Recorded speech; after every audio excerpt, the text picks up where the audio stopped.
నమస్తే. నేను మీ శివకృష్ణ బూరాడ. జీవితంలో ప్రతి క్షణం కూడా సంతోషంగా బ్రతకాలనుకుంటే ఖచ్చితంగా మనం కొన్ని విషయాలు పాటించాలి. అందులో మొట్టమొదటిది ఏంటంటే జీవితంలో ఏ తప్పు చేయకుండా బ్రతకడం.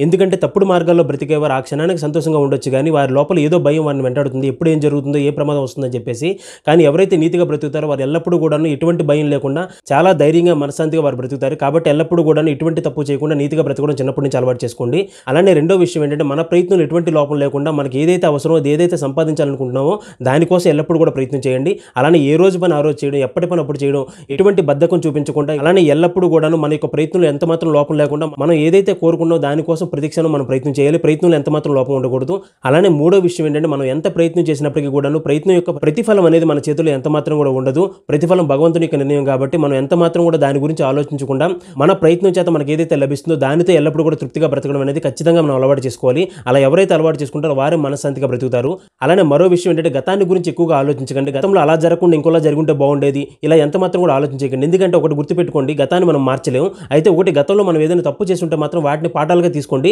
వర్తమానంలో మరోసారి ఆ తప్పు చేయకుండా జాగ్రత్త పడడం ఖచ్చితంగా నేర్చుకోండి. అంతే తప్ప కానీ గతాన్ని మనం మార్చలేం కాబట్టి గతాన్ని గురించి అతిగా ఆలోచించడం ఎంత మాత్రం మంచిది కాదు. అలానే భవిష్యత్తు గురించి కూడా అతిగా ఆలోచించకండి. అతి సర్వత్ర వర్జయత్ అని చెప్పేసి మన పెద్దలు చెప్పిన మాట. భవిష్యత్తు గురించి ఒక మంచి ప్రణాళికతో ముందడుగు వేయండి. ఖచ్చితంగా ఎలా ఉండాలి, ఏం చేయాలి, మనం ఫ్యూచర్లో ఎటువంటి ఇబ్బంది పడకుండా ఎలా బ్రతకాలని చెప్పేసి సరైన ప్రణాళికతో ముందడుగు వేయండి. అందులో ఎటువంటి తప్పు లేదు. కానీ అతిగా ఆలోచిస్తున్నాడు రేపు ఏమైపోతుంది, ఏం జరుగుతుందని చెప్పేసి ఇలా లేనిపోని భయాలు పెట్టుకోవడం ఎంత మాత్రం మంచిది కాదు. ఎందుకంటే భవిష్యత్తు అనేది మన చేతుల్లో లేదు. రేపు ఎలా ఉంటుందో కూడా మనం చెప్పలేం కాబట్టి దాని గురించి అతిగా ఆలోచించకండి.